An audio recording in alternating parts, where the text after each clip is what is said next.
നമസ്കാരം.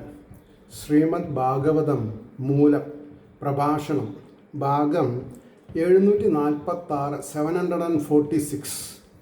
ഓം ഗം ഗണപതയേ നമഃ. ഓം സം സരസ്വതേ സ്വാഹ. ഓം ശ്രീ ഗുരുഭ്യോ നമഃ. ഓം ശ്രീ രംഗനാഥ ശർമ്മണേ നമഃ. നാരായണ നാരായണ നാരായണ നാരായണ നാരായണ നാരായണ നാരായണ നാരായണ നാരായണ നാരായണ നാരായണ. ഓം ശ്രീകൃഷ്ണാർപ്പണമസ്തു. ഓം ശ്രീകൃഷ്ണായ പരബ്രഹ്മണേ നമഃ. ഓം ശ്രീകൃഷ്ണായ പരമാത്മനേ നമഃ. ഹരേ രാമ രാമ രാമ ഹരേ ഹരേ, ഹരേ കൃഷ്ണ കൃഷ്ണ കൃഷ്ണ ഹരേ ഹരേ. ഓം ശ്രീ രുക്മിണി സത്യഭാമാ സമേത ശ്രീ ഗോപാലകൃഷ്ണസ്വാമിനേ നമഃ. ശ്രീമദ് ഭാഗവതം നവമസ്കന്ധം 4-ാം അധ്യായത്തിലെ 65-ാമത്തെ ശ്ലോകം മുതൽക്കാണ് പറയേണ്ടത്. ഇതിൽ 71 ശ്ലോകമാണ് ഉള്ളത്. ഈ ഒരു അധ്യായം വളരെയധികം ഭക്തി നിർഭരമായിട്ടുള്ള തത്വപ്രവചനങ്ങളെ കൊണ്ട് സമ്പുഷ്ടമായിട്ടുള്ളതാണ്. വളരെയധികം സമയമെടുത്തു ഈ ഒരു അധ്യായം കവർ ചെയ്യാൻ. പക്ഷേ ഇത് ശ്രദ്ധിച്ചാൽ നമ്മൾക്കുണ്ടാവുന്ന ഒരു മാനസികമായിട്ടൊരു അപ്ലിഫ്റ്റ്മെൻ്റ് എന്ന് പറയും. മനസ്സിനെ ഏറ്റവും ഉയർന്ന പ്രതലത്തിൽ എത്തിക്കാൻ നമ്മളെ കൊണ്ട് സാധിക്കണം. അപ്പോൾ ശ്ലോകം 65. യേ ധാരാകാരപുത്രാപ്താൻ പ്രാണാൻ വിത്തം യമം പരം ഹിത്വാ മാം ശരണം യാതാ കഥം താം സ്ത്യക്തും മുത്സഹേ. അതായത് യാതൊരുത്തൻ ഭാര്യ, ഗൃഹങ്ങൾ, പുത്രന്മാർ, ആപ്തന്മാർ ഇവരെയും പ്രാണങ്ങളെയും ധനത്തെയും ഈ ലോകത്തെയും പരലോകത്തെയും ഉപേക്ഷിച്ചിട്ട് എന്നെ ശരണം പ്രാപിച്ചിരിക്കുന്നുവോ. ഇതാണ് ഒരു ഭാഗവത ആചാര്യൻ ഒരാൾക്ക് നമ്മൾക്ക് മനസ്സിലാക്കാൻ സാധിച്ചുള്ളൂ. അത് മതി. 1000 ആൾക്കാർക്ക് മൈക്ക് വെച്ചിട്ട് അതരം മധുരം പറഞ്ഞ് പാട്ട് പാടിയത് കൊണ്ടായില്ല. ഇത് പറഞ്ഞ് മനസ്സിലാക്കണം.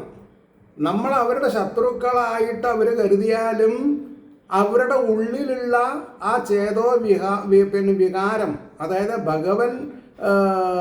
എന്താണ് പറയുക, ഭഗവാന്റെ ഇരിപ്പിടമായിട്ടുള്ള ഹൃദയത്തിലെ ചിതാകാശത്തിൽ വർത്തിക്കുന്ന ആ തേജോ പുഞ്ചം നമ്മളെ ആക്സെപ്റ്റ് ചെയ്യാതെ കൊണ്ടിരിക്കില്ല. കാരണം ഇവിടെ വളരെ വ്യക്തമായിട്ട് പറയുന്നു, ഗൃഹങ്ങൾ, ഐതർ ഭാര്യ, ഭർത്താവ്, അവരെന്നെന്ന് വിചാരിച്ച് ജീവിക്കരുത്. അവരേനെയും ഈശ്വരപ്രാപ്തിക്ക് വേണ്ടി ഉത്തേജിപ്പിക്കാൻ നമ്മളെ കൊണ്ട് സാധിക്കണം. അപ്പോൾ പറയണു, പുത്രന്മാരെ, ആപ്തന്മാരെ ഇവരെയും പ്രാണങ്ങളെയും ധനത്തെയും ഈ ലോകത്തെയും പരലോകത്തെയും ഉപേക്ഷിച്ചിട്ട് എന്നെ ശരണം പ്രാപിച്ചിരിക്കുന്നുവോ അവരെ ഉപേക്ഷിപ്പാനായിക്കൊണ്ട് എങ്ങനെ ഞാൻ ഉത്സാഹിക്കും? എനിക്ക് പറ്റില്ല. ഇതാരാ പറഞ്ഞത്? ഭഗവാനുവാച. ഭഗവാനാണ് പറഞ്ഞത്. അപ്പോൾ ഈ ഒരു ശ്ലോകത്തിൻ്റെ അർത്ഥം ധ്വനിപ്പിക്കാൻ നമ്മളെ കൊണ്ട് സാധിച്ചിട്ടുണ്ടെങ്കിൽ വമ്പൻ പരാജയമാണ് ജീവിതം. അവരവർ ഏത് വേഷം കെട്ടുകയാണെങ്കിലും അതിനോട് ഒരു ശതമാനെങ്കിലും എന്ത് ചെയ്യണം? താതാത്മ്യം പ്രാപിക്കാൻ സാധിക്കണം. ആ 1% ആയാൽ ബാക്കി 99% ഭഗവാൻ ഏറ്റുപിടിക്കും. ഞാൻ അങ്ങനെ മനസ്സിലാക്കിയിട്ടുള്ളത്. അപ്പോൾ അതിൻ്റെ ഭാവാർത്ഥം നോക്കിക്കോളൂ. യാതൊരു ജനങ്ങൾ, ഭാര്യ, ഗൃഹങ്ങൾ, പുത്രന്മാർ, മാന്യന്മാരായ ആപ്തമിത്രങ്ങൾ, ജീവനഹേതുക്കളായ അന്യസാധനങ്ങൾ, ധനം എന്നിവയിൽ ഒട്ടുപോലും ആഗ്രഹം വയ്ക്കാതെയും ഈ ലോകത്തിലോ പരലോകത്തിലോ ലഭിക്കാവുന്ന യാതൊരു സുഖത്തെയും ആദരിക്കാതെയും, AC ഉണ്ട്, കാറുണ്ട്, യാതൊരു കാര്യമില്ല, മനസ്സമാധാനം ഉണ്ടോ? അപ്പോൾ ആരെ പറ്റിയിട്ട് നമ്മൾ ചിന്തിക്കേണ്ട? ഈശ്വരനെ പറ്റി ചിന്തിക്കൂ. ആ ഈശ്വരൻ നമ്മുടെ ഉദ്ദേശശുദ്ധി സാത്വികമാണെങ്കിൽ നാം ആഗ്രഹിക്കുന്ന കാര്യങ്ങളൊക്കെ ഭഗവാൻ നടത്തി തരും. അതുകൊണ്ടാണ് പറഞ്ഞത്, പരലോകത്തിലും ലഭിക്കാവുന്ന യാതൊരു സുഖത്തെയും ആദരിക്കാതെയും എന്നെ തന്നെ സർവാത്മന ശരണം പ്രാപിച്ചിരിക്കുന്നുവോ ആ ഉത്തമ ഭക്തന്മാരെ ഉപേക്ഷിപ്പാൻ ഞാൻ എങ്ങനെ ശക്തനാകും? വിശ്വസ്തന്മാരെ ത്യജിക്കുന്നത് സമുചിതമല്ലല്ലോ. അവരവരെ വിശ്വസിക്കുന്ന ആൾക്കാരെ നമ്മൾ ചീറ്റ് ചെയ്യരുത്. ധനാണെങ്കിലും ശരി, അസറ്റാണെങ്കിലും ശരി, പദവിയാണെങ്കിലും ശരി, എന്തെന്നെയാണെങ്കിലും ശരി. ഒരു പാരഗ്രാഫ് കൂടി ഉണ്ട്. അതിൻ്റെ അർത്ഥം, ദുർവാസസ് തന്നെ രക്ഷിക്കണമെന്ന് മാത്രമല്ലാതെ അംബരീഷനെ ഉപേക്ഷിക്കണമെന്ന് പ്രാർത്ഥിച്ചിട്ടില്ല. അതാണ് ഏറ്റവും വലിയ ഒരു ഉദാത്തമായ പ്ലസ് പോയിൻ്റാണ് ആരുടെ, ദുർവാസാസു മഹർഷിയുടെ. എങ്കിലും സ്വഭക്തനായ അംബരീഷനെ ഉപദ്രവിച്ച ദുർവാസസിനെ രക്ഷിക്കുന്നത് അംബരീഷനെ ഉപേക്ഷിക്കുന്നതിന് തുല്യമാണെന്നുള്ള അഭിപ്രായം പ്രകാശിച്ചിരിക്കുന്നു. എനിക്ക് വേണമെന്നുണ്ടെങ്കിൽ സുദർശനത്തിനെ ഒതുക്കാം, പക്ഷേ അത് എൻ്റെ ഭക്തനോട് ഞാൻ ചെയ്യുന്ന അപമര്യാദയായിരിക്കും. ഇതാണ് നമ്മൾ മനസ്സിലാക്കേണ്ടത്. നമ്മൾക്ക് മനസ്സിലാക്കാൻ ഒരുപാട് കാര്യങ്ങളുണ്ട്. ഇത് എത്രയെന്ന് പറയാൻ പറ്റില്ല. അപ്പോൾ അടുത്ത ശ്ലോകം 65. മയി നിർബന്ധ ഹൃദയ സാധവ സമദർശന വശീകുർവന്തി മാം ഭക്ത്യാ സത്സ്ത്രിയ സത്പതിം യഥാ. അതായത് എന്നിൽ ഏറ്റവും ബന്ധിക്കപ്പെട്ട ഹൃദയത്തോടു കൂടിയവരും സമത്തെ ദർശിക്കുന്നവരുമായ സമദർശന, സമചിത്തന്മാരായിത്തീരാൻ. സുഖവും ദുഃഖവും വരുമ്പോൾ ഒരേപോലെ ഇരിക്കാൻ സാധിക്കണം. അപ്പോൾ പരമപ്രേമ ലക്ഷണ ഭക്തിയാൽ എന്നെ പതിവ്രതകളായ സ്ത്രീകൾ നിഷ്കാമനായ ഭർത്താവിനെ എന്ന പോലെ വശീകരിക്കുന്നു. ഭർത്താവിന് പണം ഉണ്ടെങ്കിലേ ഭാര്യയ്ക്ക് സ്നേഹം ഉണ്ടാവൂ എന്ന് പറഞ്ഞാൽ തെറ്റ്. അത് തെറ്റാണ്. അപ്പം അങ്ങനെയാണ് നടക്കുന്നത്. അതുകൊണ്ടാണ് ദുഃഖങ്ങൾ ജാസ്തിയാവണത്. അപ്പോൾ അതിൻ്റെ ഭാവാർത്ഥം പറഞ്ഞു, എന്നിൽ ഏകാന്തമായി ഹൃദയത്തെ സമർപ്പിച്ചിരിക്കുന്നവരും എല്ലാറ്റിലും എൻ്റെ സത്യസ്വരൂപത്തെ കാണുന്നവരുമായ ഭക്തന്മാർ പരമപ്രേമലക്ഷണയായ പരമഭക്തി കൊണ്ട് പരമപതിവ്രതകളായ സ്ത്രീകൾ നിഷ്കാമനായിരിക്കുന്നുവെങ്കിലും പതിയെ വശീകരിക്കുന്നത് പോലെ എന്നെ വശീകരിക്കുന്നു. ഭഗവാനെ സ്വന്തം എൻ്റെ കൃഷ്ണ എന്നൊക്കെ നമ്മൾ പറയണ്ടല്ലോ. അത് എൻ്റെ ആവണമെന്നുണ്ടെങ്കിൽ അനന്യശരണാഗതനായിട്ട് ഭഗവാനെ നമ്മൾ സമീപിക്കണം. 67-ാമത്തെ ശ്ലോകം. മത് സേവയാ പ്രതീതം ച സാലോക്യാദി ചതുഷ്ടയം. സാലോക്യം, സാമീപ്യം, സാരൂപ്യം ഒക്കെയാണ് 4 അപ്പോൾ സാലോക്യാദി ചതുഷ്ടയം ന ഇച്ഛന്തി സേവയാ പൂർണ്ണ കുതോ അന്യൽ കാലവിദ്രുതം. വേറൊന്നിനും താല്പര്യം വേണ്ട. ഈശ്വരൻ തരുന്ന പ്രൊട്ടക്ഷൻ, അതാണ് ഈ മോക്ഷം എന്ന് പറഞ്ഞത്. അതിൻ്റെ വാക്കാർത്ഥം പറഞ്ഞു, സേവ കൊണ്ട് തന്നെ പരിപൂർണന്മാരായവർ എൻ്റെ സേവനിമിത്തം ഉപസ്ഥിതമായിരിക്കുന്ന സാലോക്യം ആദിയായ 4നെയും ഇച്ഛിക്കുന്നില്ല. അതാണ് നാരദർ പറഞ്ഞത്. എനിക്ക് മോക്ഷം വേണ്ട, എനിക്ക് ഏത് ജന്മമാണെങ്കിലും അങ്ങയുടെ നാമസ്മൃതി ഉണ്ടാവാൻ അനുഗ്രഹിച്ചാൽ മതി എന്നാണ്. അപ്പം നമ്മളും അങ്ങനെ പ്രാർത്ഥിച്ചാൽ മതി. എന്താ, അങ്ങ് തീരുമാനിക്കുന്ന ഏത് യോനിയിലും പോയി ജനിക്കാൻ ഞാൻ തയ്യാറാണ്. പക്ഷേ എല്ലാ സമയത്തും ബാലാഗ്രശതഭാഗസ്യ വിസ്തരസ്യ ഏകോ ജീവ എന്ന പ്രമാണത്തിൽ അതാത് ജീവജാലങ്ങളുടെ ഉള്ളിലുള്ള മഹത് ശക്തിയെ മനസ്സിലാക്കി പെരുമാറാനുള്ള ഒരു ശക്തിവിശേഷത്തെ അങ്ങ് എനിക്ക് തന്നാൽ മതി.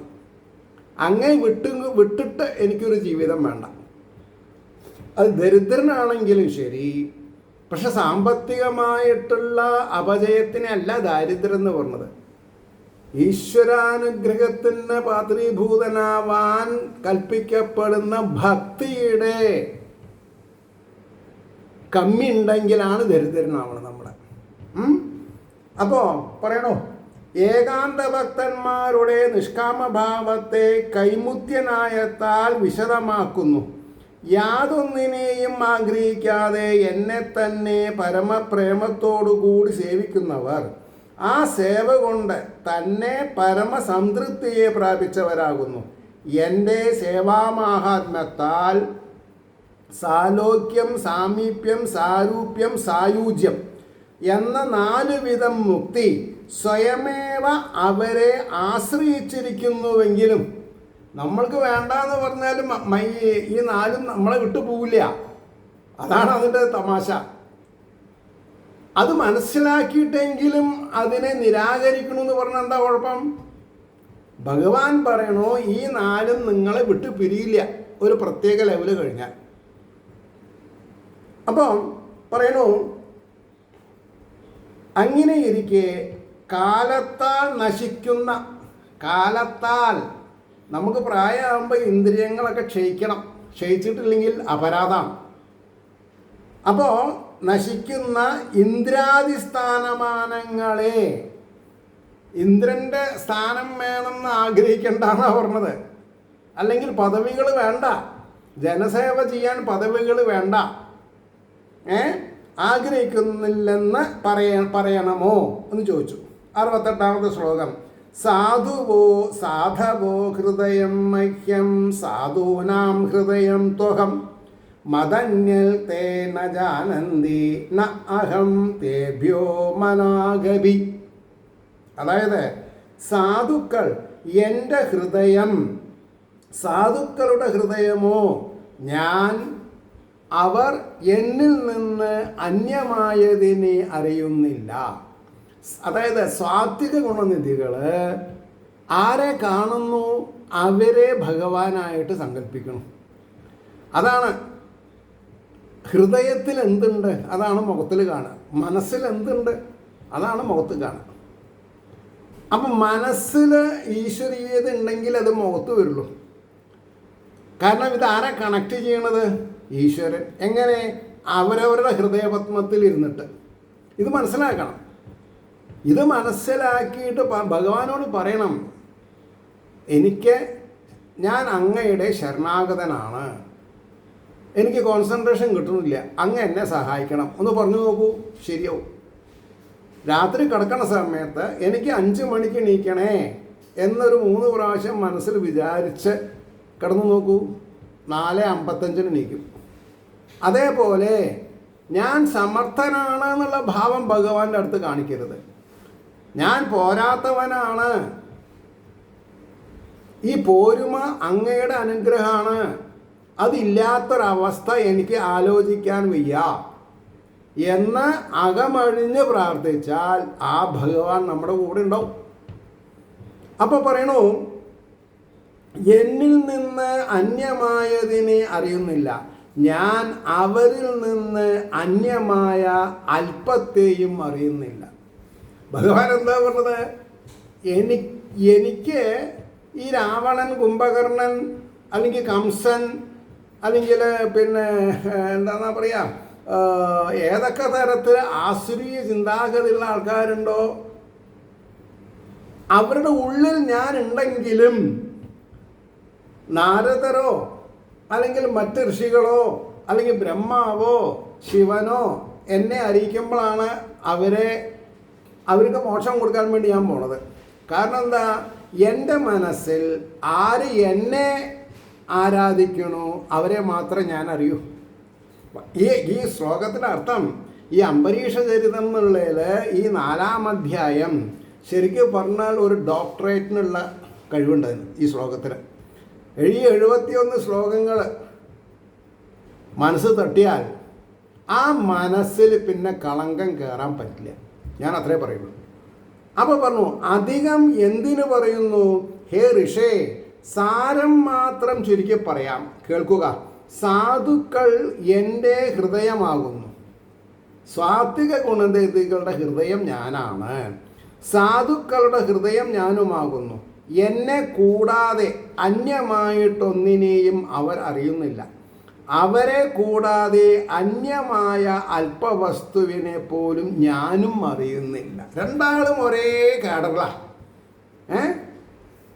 69 ഉപായം കഥയിഷ്യാമി തവ വിപ്രശൃണുഷ്വതത് അയം ഹി ആത്മാഭിചാരസ്തേ യദസ്തം യാതു വൈ ഭവാൻ സാധുഷു പ്രഹിതം തേജ പ്രഹർത്തു കുരുതേ അശിവം. അശിവം എന്ന് പറഞ്ഞാൽ എന്താ? മംഗളമല്ലാത്തത് എന്നർത്ഥം. അപ്പോൾ ഹേ ബ്രാഹ്മണ, അങ്ങക്ക് ഉപായത്തെ കഥിക്കാം. അങ്ങക്ക് ഞാൻ ഒരു ഫോം വഴി പറഞ്ഞുതരാം ഇപ്പം ഈ പ്രശ്നങ്ങളിൽ നിന്ന് രക്ഷപ്പെടാൻ. അതിനെ കേട്ടാലും അങ്ങയുടെ ഈ ആത്മാഭിചാരം, അതായത് അങ്ങ് സത്യലോകത്ത് പോയാൽ കാര്യം നടക്കും, കൈലാസത്ത് പോയാൽ കാര്യം നടക്കും, ഇവിടെ എൻ്റെ വൈകുണ്ഠത്തിൽ വന്ന കാര്യം നടക്കും എന്ന് വിചാരിച്ചില്ലേ? അതാണ് തെറ്റ്. തനിക്ക് എതിരായിട്ട് എന്ത് കാരണം കൊണ്ടാണ് ഈ സുദർശന ചക്രം പുറപ്പെട്ടത്? തൻ്റെ കൊള്ളരുതായ്മ കൊണ്ട്. അതും എവിടുന്ന്? എൻ്റെ ഒരു ഉത്തമ ഭക്തൻ്റെ നെറ്റിത്തടത്തിൽ നിന്ന്. അപ്പം അദ്ദേഹത്തിന് താൻ എന്തോ വിരോധം ചെയ്തു. അപ്പോൾ ആ വ്യക്തി ആരാണോ എനിക്കറിയില്ല. ഒരു കാര്യം ചെയ്യൂ, അയാളുടെ കാലിൽ പോയി പിടിക്കൂ. ഭഗവാൻ ദുർവാസസിനെ കൊണ്ട് ആയിരക്കണക്കിന് നമ്മളെപ്പോലുള്ള അഹങ്കാരികളുടെ അഹങ്കാരം ഇല്ലായ്മ ചെയ്യാണ് ഈ ഒരു കഥ കൊണ്ട്. എന്നിട്ടും നമ്മൾ പഠിക്കണില്ലെങ്കിലത്തെ സ്ഥിതി എന്താ? ആലോചിച്ച് നോക്കും. അപ്പോൾ പറയണു, ആത്മാ അഭിചാരം യാതൊരുവനെ നിമിത്തമാക്കിയിട്ട് ചെയ്തുവോ അവനെ തന്നെ അങ്ങ് പ്രാപിക്കുക. സാധുക്കളിൽ ഉപയോഗിക്കപ്പെട്ട തേജസ് പ്രഹരിച്ചു വന്നു തന്നെ അമംഗളത്തെ ജനിപ്പിക്കുന്നു. എനിക്ക് ഭയങ്കര സങ്കടമുണ്ട് ചില കാര്യത്തിൽ. കാരണം ഇപ്പം എന്നോട് കാര്യങ്ങൾ അഡ്വൈസ് ചോദിക്കണമെന്ന് ഞാൻ പറയണില്ല. പക്ഷേ ഒരു കുരുവമ്പലം ക്ഷേത്രത്തിൽ അങ്ങനെ തന്നെ പറയാം.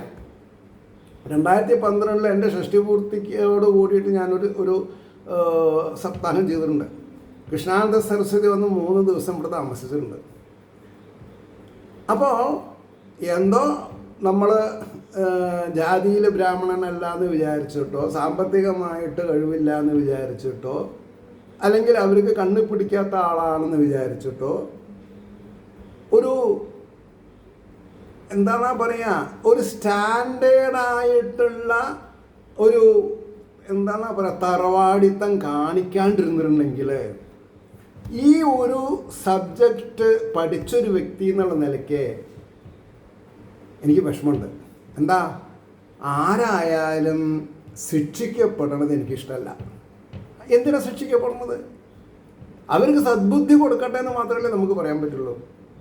അപ്പം ഭഗവാൻ പറയണു, പ്രഹരിച്ചു വന്നു തന്നെ അമംഗളത്തെ ജനിപ്പിക്കുന്നു. അമംഗളത്തെ ജനിപ്പിക്കുന്ന കാര്യങ്ങൾ നമ്മൾ ചെയ്യരുത്. കാരണം എന്താ? നല്ല വാക്കു ചൊല്ലണം. എപ്പോഴും നല്ല വാക്കേ ചൊല്ലാവൂ. അപ്പോൾ കാണുന്നവരെ മനസ്സുകൊണ്ട് നമിക്കണം എന്നാ. പ്രത്യേകിച്ച് എന്താണെന്നാ പറയുക, ചക്കൊന്നല്ല നമ്മൾ ചൂന്ന് നോക്കാം. നമ്മുടെ മനസ്സിൽ എന്താണെന്ന് ആർക്കും നോക്കാൻ പറ്റില്ല.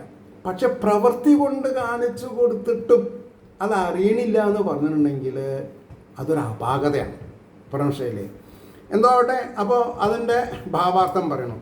എന്നെ ശരണം പ്രാപിച്ച അങ്ങയെ ഉപേക്ഷിക്കുന്നതും സമുചിതമല്ലാത്തതിനാൽ ഈ ദുഃഖത്തിൽ നിന്ന് മോചിപ്പാൻ ഉപകരിക്കുന്ന ഉപായം ഞാൻ ഉപദേശിക്കാം. അതിനെ മനസ്സിരുത്തി കേൾക്കുക. ഏതൊരുവനെ ഉപദ്രവിക്കാൻ ഉദ്ദേശിച്ച് ഈ വിധം ആത്മാഭിചാരം ചെയ്തുവോ ആ അംബരീഷനെ തന്നെ ആശ്രയിച്ചു കൊള്ളുക.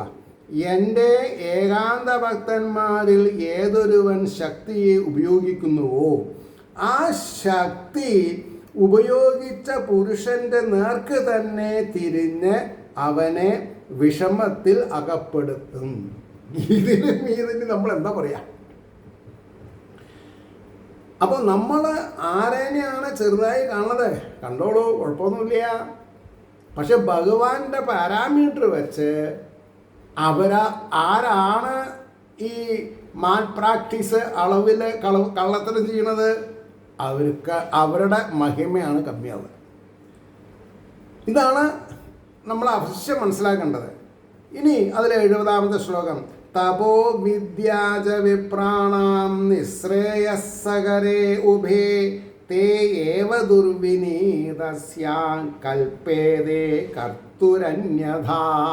അതായത് തപസ്സും വിദ്യയും രണ്ടും ബ്രാഹ്മണർക്ക് നിശ്രേയസത്തെ ജനിപ്പിക്കുന്നവ തന്നെ. ആ രണ്ടും തന്നെ വിനയഹീനനായ കർത്താവിന് എപ്പോഴും നമ്മൾ എന്ത് ചെയ്തത്? വിനയം ഹീനാവാൻ പാടില്ല. എത്രത്തോളം ബുദ്ധി കൂടണോ അത്രത്തോളം വിനയം കൂടണം. അപ്പോൾ പറഞ്ഞു, തപസ്സും ഉപാസനയുമുള്ള ഉപാസന. ഞാനിത് ചെയ്യുന്നത് ഉപാസനയാണ്. അരനിമിഷം പദ കളയരുതാരും, അരനിമിഷം ആവശ്യമില്ലാണ്ട് കളയരുത് എന്ന് പറഞ്ഞുകൊണ്ടിരിക്കുന്ന ഒരാളാണ്. അപ്പോൾ തപസ്സും ഉപാസനയുമുള്ള എനിക്ക് ഈ വിധം ഉപദ്രവം നേരിട്ടത് എങ്ങനെ എന്ന് വിസ്മയിക്കേണ്ട. വിനയികളായ ബ്രാഹ്മണർക്ക് തപസ്സും ഉപാസനയും പരമപുരുഷാർത്ഥപ്രദങ്ങൾ തന്നെ. ദുർവിനീതന്മാരായ വിപ്രന്മാർ സാധുക്കളെ ദ്രോഹിക്കാനായി തപസ്സിനെയും ഉപാസനയെയും ഉപയോഗിക്കുമ്പോൾ ആ ഉത്കൃഷ്ട ഗുണങ്ങൾ രണ്ടും വിപരീത ഫലങ്ങളെ നൽകുന്നവയായി ഭവിക്കും. അപ്പോൾ ഈ കുരുടിക്ക് എന്തുകൊണ്ടാണ് കണ്ണു കൊടുക്കാത്തത്?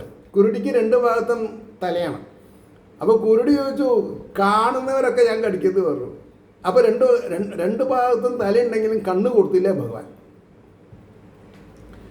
അതാണ് ഈ ദുർവാസ മഹർഷിക്ക് പറ്റിയിട്ടുള്ള അമളി നമ്മളെ ഒരു ഗുണപാഠമായിട്ട് എടുക്കണം. അപ്പോൾ പറഞ്ഞു, തപസ്സിൻ്റെയും ഉപാസനയുടെയും ഉത്കൃഷ്ട ഗുണം നിരപരാധനായ അംബരീഷൻ്റെ നേർക്ക് ഉപയോഗിച്ചത് കൊണ്ട് അങ്ങയുടെ തപസ്സും വിദ്യയും അങ്ങയ്ക്ക് തന്നെ നാശകരങ്ങളെന്ന് അറിഞ്ഞുകൊള്ളുക. ഇത് പഠിക്കണമെന്നുണ്ടെങ്കിൽ നമ്മുടെ ഇപ്പോൾ എല്ലാ വാർഡിലും മതപാഠശാലകൾ വേണമെന്നൊക്കെ വരുന്നുണ്ട്. അതൊക്കെ സമയമെടുക്കും. അതിന് ഒരുപാട് ഒബ്ജക്ഷൻസൊക്കെ വരുന്നുണ്ട്. പറഞ്ഞ ശൈലി എല്ലാവർക്കും ഇത് മനസ്സിലാവില്ല. അപ്പോൾ ഈ ലോകം ഇങ്ങനെയല്ലല്ലോ. അപ്പോൾ പ്ലസ്സിനെ മൈനസ്സാക്കാൻ എളുപ്പമാണ്, മൈനസിനെ പ്ലസ്സാക്കാൻ ഈശ്വരാധീനം തന്നെ വേണം. വിനയം വേണം, വിനയം വിട്ട് കളിക്കരുത്. ഇനി അതിൽ ലാസ്റ്റ് ഈ 4-ാമത്തെ അധ്യായത്തിലെ 71-ാമത്തെ ശ്ലോകം പറഞ്ഞു, ബ്രഹ്മം സ്തത് ഗശ്ചഭദ്രം തേ നാഭാഗതനയം നൃപം ക്ഷമാപയ മഹാഭാഗം തത ശാന്തിർഭവിഷ്യതി.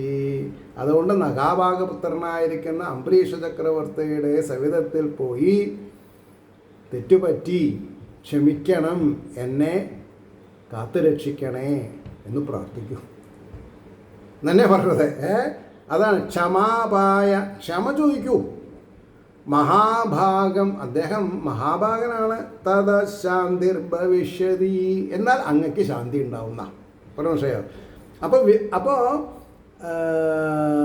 ഈശ്വരോപാസന കൊണ്ട് ശാന്തി ഉണ്ടാവില്ല. ഏത് തരത്തിലുള്ള മനസ്ഥിതിയാണ് ഓരോ വ്യക്തിക്കും എന്നുള്ളതാണ് ചിന്തിക്കേണ്ട കാര്യം. മനസ്സിലായില്ലേ? അപ്പോൾ അതിൻ്റെ എന്താ പറയുക വാക്കാർത്ഥം, ഹേ ബ്രാഹ്മണ, അത് ഹേതുവായിട്ട് നഭാഗപുത്രനായ രാജാവിനെ പ്രാപിച്ചാലും മഹാഭാഗ്യവാനായ അവനെ ക്ഷമിപ്പിക്കുക, അതിൽ നിന്ന് ശാന്തി ഭവിക്കും, അങ്ങയ്ക്ക് മംഗളം. ഇനി അതിൻ്റെ ഭാവാർത്ഥം എന്താ? ഹേ ബ്രാഹ്മണ, എനിക്കും കൂടി അങ്ങയെ രക്ഷിക്കുവാൻ സാധിക്കാത്തതിനാൽ നഭാഗപുത്രനായ അംബരീഷ രാജാവിനെ തന്നെ ശരണം പ്രാപിച്ചുകൊള്ളുക. അങ്ങയ്ക്ക് ഭദ്രം ഭവിക്കും. മഹാഭാഗ്യവാനായ ആ രാജാവിനെ ക്ഷമിപ്പിക്കുക. അതു നിമിത്തം സുദർശന ചക്രത്തിൽ നിന്ന് നേരിട്ടിരിക്കുന്ന ക്ലേശത്തിന് ശാന്തി ഉണ്ടായി വരും എന്ന് ഭഗവാൻ ഈ ഋഷീനെ പറഞ്ഞ് മനസ്സിലാക്കിപ്പിച്ചു. ഇതി ശ്രീമദ് ഭാഗവതേ മഹാപുരാണേ നവമസ്കന്ധേ അംബരീഷചരിത നിരൂപണം നാമ ചതുർത്ഥോധ്യായഃ. സർവത്ര ഗോവിന്ദനാമ സങ്കീർത്തനം. ഗോവിന്ദ ഗോവിന്ദ. എല്ലാവർക്കും ഈശ്വരാനുഗ്രഹം ഉണ്ടാവട്ടെ എന്ന് പ്രാർത്ഥിക്കുന്നതോടൊപ്പം ഓരോരുത്തരുടെയും സംയോജിതമായിട്ടുള്ള പ്രാർത്ഥന ലോകാസമസ്താസിനോ ഭവന്തു ആയിരിക്കട്ടെ എന്ന് ആശംസിച്ചുകൊണ്ട് വാക്കുകൾ പറയാൻ പറ്റുന്നില്ല, അത്ര ഹാങ് ഓവറില്ല. ആശംസിക്കുന്നു. നമസ്കാരം. നാളെ കാണാം.